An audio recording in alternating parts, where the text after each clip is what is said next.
নমস্কার, আপনাদেরকে স্বাগত বিনাশা কিচেনে। আজকে আমি আপনাদেরকে বানিয়ে দেবো গোকুল পিঠে। শীতকাল আসলেই মনে হয় পিঠে খাও, পিঠে খেতে খুবই ইচ্ছে করে। আর এই গোকুল পিঠে তো সবারই খেতে ভালো লাগে, আমারও খুব ভালো লাগে। চলুন তাহলে দেখা যাক রেসিপিটা সম্পূর্ণ দেখার অনুরোধ রইল। যদি ভালো লাগে প্লিজ সাবস্ক্রাইব করবেন। চলুন দেখা যাক। জন্য প্রথমে আমি গোকুল পিঠের পুরটাকে তৈরি করে নিচ্ছি। নিয়ে নিচ্ছি একটা কড়াই, তার মধ্যে দিয়ে দিচ্ছি নারকেল, একটা নারকেল এখানে,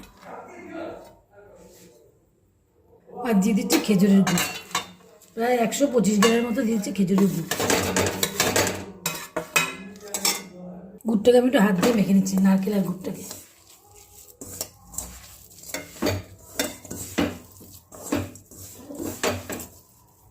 এবার আমি গ্যাসটাকে ধরিয়ে দিচ্ছি। লো ফ্লেমে আমি নারকেলটাকে রান্না করি।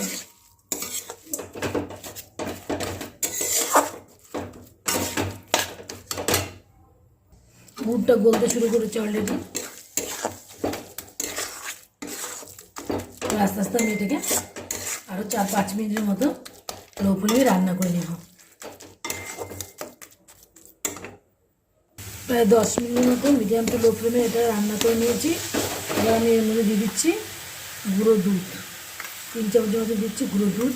আপনারা গুঁড়ো দুধের বদলে ক্ষীর দিতে পারেন। আমার কাছে তখন ক্ষীর নেই, দুধ আছে, গুঁড়ো দুধ। আমি গুঁড়ো দুধটাকে মিশিয়ে দিলাম, ভালো করে লো ফ্লেমে একদম মিশিয়ে দিলাম।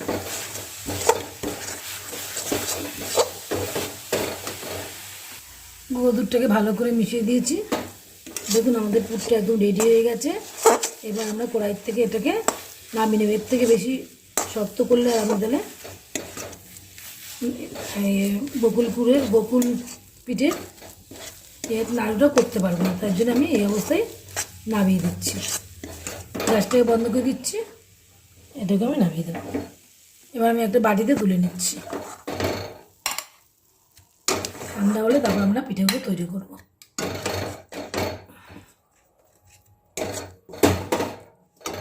গোকুল পিঠে তৈরি করবো, তার জন্য আমি প্রথমে ব্যাটার তৈরি করে নিচ্ছি। নিয়ে নিচ্ছি 1 কাপ ময়দা, আর নিচ্ছি 1/4 কাপ কর্নফ্লাওয়ার।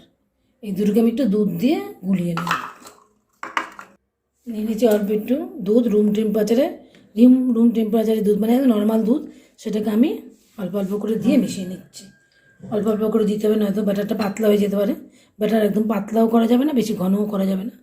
আমি অল্প অল্প দুধ দিয়ে একটু গলে নিচ্ছি। যতটুকু লাগবে ততটুকু আমি দিয়ে গোলাবো। দিয়ে দিচ্ছি 1/4 হচ্ছে লবণ, এটার মধ্যে ভালো করে মিশিয়ে দিচ্ছি। ব্যাটারটা আমার একদম ভালো মতো গোলা হয়ে গেছে। দেখুন, না ঘন করেছি না পাতলা করেছি। দেখুন চামচটার মধ্যে দেখেছেন কী সুন্দর লাগে। ঠিক এরকমভাবে আপনাকে ব্যাটারটা তৈরি করতে হবে। আর এটা আমি দুধ দিয়ে করেছি, আপনারা জল দিয়েও করতে পারেন। আমি কর্নফ্লাওয়ার দিয়েছি, আপনারা চালের গুঁড়ো আর ময়দা দিয়েও করতে পারেন, কিংবা শুধু ময়দা দিয়েও করা যায়, তাতেও কোনো অসুবিধা নেই। আমার ব্যাটারটা গোলা রেডি হয়ে গেছে। এবার এটাকে আমি ঢাকা দিয়ে 10 মিনিটের জন্য রেখে দেবো। আর আমার দুধ, আমি এখানে 1 কাপ দুধ নিয়েছিলাম, পুরো দুধ লাগেনি, এখানে 1 টেবিল চামচ দুধ বেঁচে গেছে। ব্যাটারটা দেখুন এরকম করে সমানে পড়তে থাকলে বুঝতে পারেন ব্যাটার একদম ঠিক হয়ে। দেখুন চামচের গায়ে একদম চামচটাকে দেখা যাচ্ছে না, এরকমভাবে ব্যাটারটা তৈরি করতে হবে। এবার ব্যাটারটাকে আমি এক জায়গায় সাইডে সরিয়ে ঢাকা দিয়ে রেখে দিচ্ছি।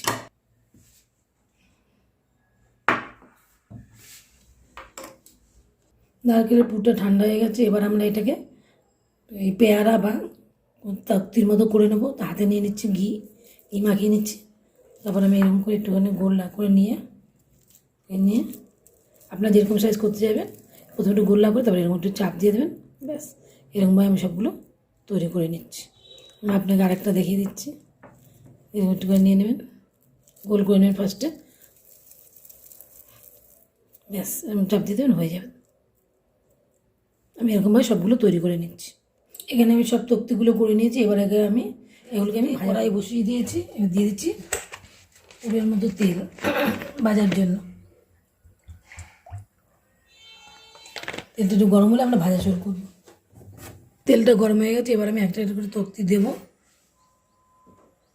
একটা করে তক্তি দিচ্ছি। দিয়ে ব্যাটারে আমি এবার এটাকে ভালো করে কাঁটা চামচ দিয়ে সুন্দর করে দিয়ে দিচ্ছি তেলের মধ্যে।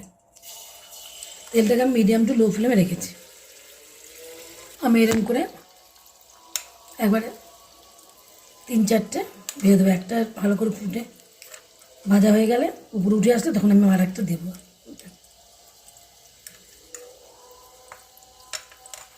আর দিয়ে দিচ্ছি।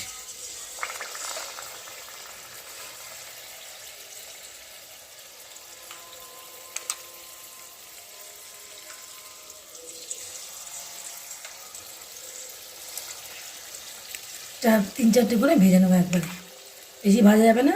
1 থেকে 1.5 মিনিটের মতো এপিট আর ওই পিঠ 1.5 মিনিট করে ভেজে নেব। এবার আমি এইটাকে উল্টে দিচ্ছি। বেশি কড়া করে ভাজলে তো এগুলো শক্ত হয়ে যেতে পারে, তাই জন্য আমি মোটামুটি হালকা একটু লাল হলেই তুলে দেবো, হালকা ব্রাউন কালার হলেই তুলে দেবো।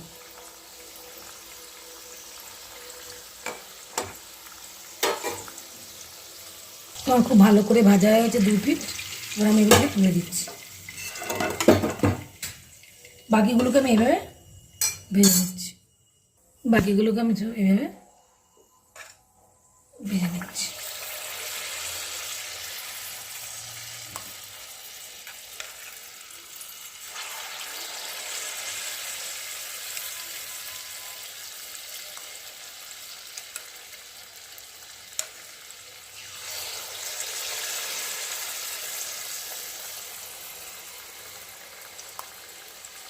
কাঁটা চামচ আছে সুন্দর করে তুলে তুলে দিয়ে দিচ্ছি। এরকম করে আমি সবগুলোকে ভেজে নিচ্ছি। এইগুলো ভাজা হয়ে গেলে আমি তুলে দিচ্ছি সব।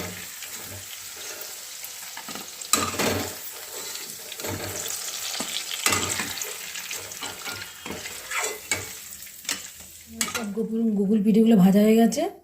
এবার আমি একটা কড়াই বসিয়ে দিয়েছি, আর আমি আগে থাকতেই জাল করা দুধ সেটা কড়াইয়ের মধ্যে বসিয়ে দিয়েছি। এটাকে আমি একটু ভালো করে জাল দিয়ে নেব।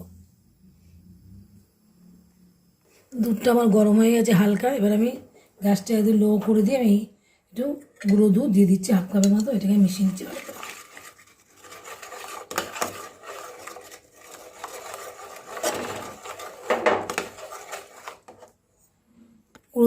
গুঁড়ো দুধটা দেওয়ার কারণে দুধটা তাড়াতাড়ি ঘন হয়ে যাবে। আপনারা গুঁড়ো দুধের বদলে এখানে 1 কেজি দুধ নিয়ে সেটাকেও আপনারা হাফ করে ভালো করে ঘন করে জাল দিয়ে নিলেও হবে।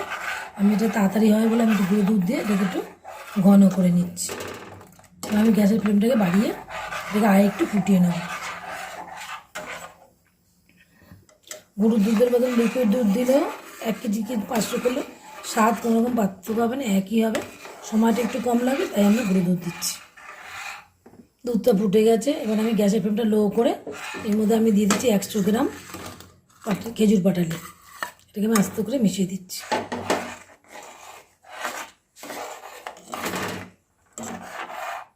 গ্যাসের ফ্লেমটা লো করে দিলাম, কারণ যদি গুঁড়ো অনেক সময় দুধ কেটে যায়, তার জন্য আমি গ্যাসের ফ্লেমটা লো করে গুড়টা দিয়ে ভালো করে গলিয়ে নিই। তারপর আমি আবার গ্যাসের ফ্লেমটাকে বাড়িয়ে দেবো। গুড়টা ভালো গলে গেছে। এবার আমি গ্যাসের ফ্লেমটাকে বাড়িয়ে দিচ্ছি। আমি এখানে 100 গ্রাম গুড় দিলাম। আমার মিষ্টি ঠিকই আছে। যদি আপনারা একটু বেশি মিষ্টি খেতে চান তাহলে একটু বাড়িয়ে দেবেন, আর 50 গ্রাম মতো গুড় বাড়িয়ে দেবেন। আমি দুধটাকে আরেকটু ভালো করে একটু ঘন করে নেবো। তারপর আমি বকুল পিঠেগুলো দিয়ে দেবো। গুড় দিয়েছি, দুধটা একটু পাতলা হয়ে গেছে, এই জন্য দুধটাকে আরেকটু ঘন করে নিচ্ছি। আমি দুধের মধ্যে নুন দিলাম না, কারণ ওই বকুল পিঠে ব্যাটারের মধ্যেই লবণ দিয়ে দিয়েছিলাম, তাই এখানে আমি নুন দিলাম না। নুন বেশি দিলে বেশি নোনতা নোনতা হয়ে যাবে, তাই আমি এখানে নুন দিলাম।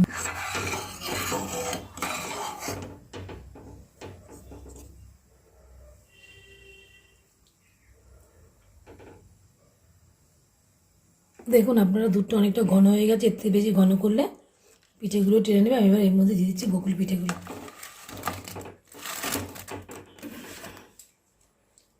দিয়ে ভালো করে মিশিয়ে নিচ্ছি। এটা আমি আর 2-3 মিনিটও ফুটিয়ে বন্ধ করে দেবো গ্যাসটাকে।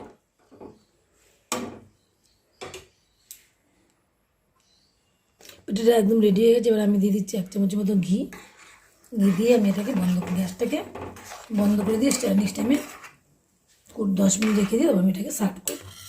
গ্যাসটাকে বন্ধ করে দিচ্ছি, দিয়ে আমি এটাকে ঢেকে দিচ্ছি। গুগল পিঠা একদম তৈরি হয়ে গেছে। এবার আমি একটা প্লেটে সার্ভ করে দিচ্ছি।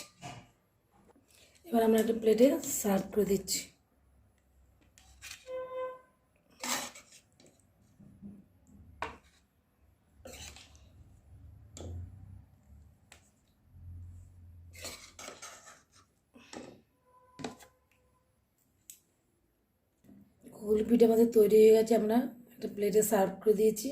দেখুন কত সুন্দর হয়েছে, একটা খুব সুন্দর গন্ধ বেরিয়েছে, এত সুন্দর হয়েছে। সব পিঠেই খেতে ভালো, গুগল পিঠাটা আমাদের খুবই সুন্দর খেতে, এত সুন্দর দেখতে, যতটা সুন্দর খেতে তার থেকে অনেক বেশি অসাধারণ সুন্দর। দেখুন আমার ভিডিওটা যদি আপনাদের ভালো লাগে তাহলে অবশ্যই লাইক করবেন, শেয়ার করবেন, প্লিজ আমার মতো করে তৈরি করে একবার কমেন্ট করে জানাবেন কেমন হয়েছে। সাবস্ক্রাইব করবেন, পাশে থাকা বেল আইকনটা প্রেস করে দেবেন। আমি যখন নিত্য নতুন কোনো ভিডিও আপলোড করব আপনাদের কাছেই পৌঁছে যাবে। আজ এই পর্যন্ত, অন্য কোনো ভিডিও নিয়ে আপনাদের কাছে হাজির হয়ে যাব। ততদিন পর্যন্ত আপনারা ভালো থাকবেন, সুস্থ থাকবেন, বাই।